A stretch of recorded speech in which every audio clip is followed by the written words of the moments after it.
நீங்க வந்து ராஜா சார் இசை கேட்கும்போது என்னைக்காவது யோசிச்சிருக்கீங்களா? நம்ம ஒரு நாள் சினிமாவுக்கு போவோம். இந்த மாரியான இசைய நம்ம குடுப்போம் அப்டின்லாம் யோசிச்சது உண்டா? இல்ல அது ஒரு இன்ஸ்பிரேஷனா உங்களுக்கு இருந்தது உண்டா? ராஜா சார் இல்ல. மியூசிக். நான் சின்ன வயசுல ராஜா சார் சாங் நெறைய கேட்டுருக்கேன். எம்.எஸ். சார் சாங் கேட்டுருக்கேன்.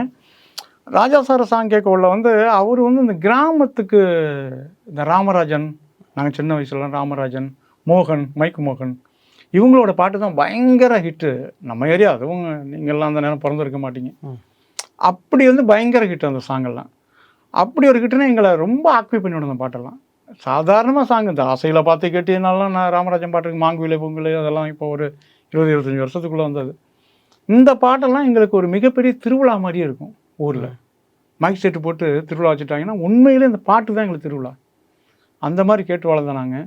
எனக்கு எப்போனா சின்ன வயசுலேருந்து எனக்கே தெரியாது நான் மியூசிக் டேரக்டர் ஆவேன்னு. நான் 6வது படிக்கக்குள்ள ஒரு டியூன் ஒண்ணு கம்போஸ் பண்ணி எங்க டீச்சரு அவங்கள்ட்டலாம் நான் வந்து பாடி காட்டினேன். 6த்லயே. ஆமா. 11 வயசு. அப்பயே பாடி காட்டணும்னா அவங்கலாம் பயங்கரமா கிளாஸ் பண்ணி "சூப்பரா இருக்குடா! எப்புட்றா உனக்கு இந்த டியூன் வந்தது?" அப்படின்னு கேட்டாங்க.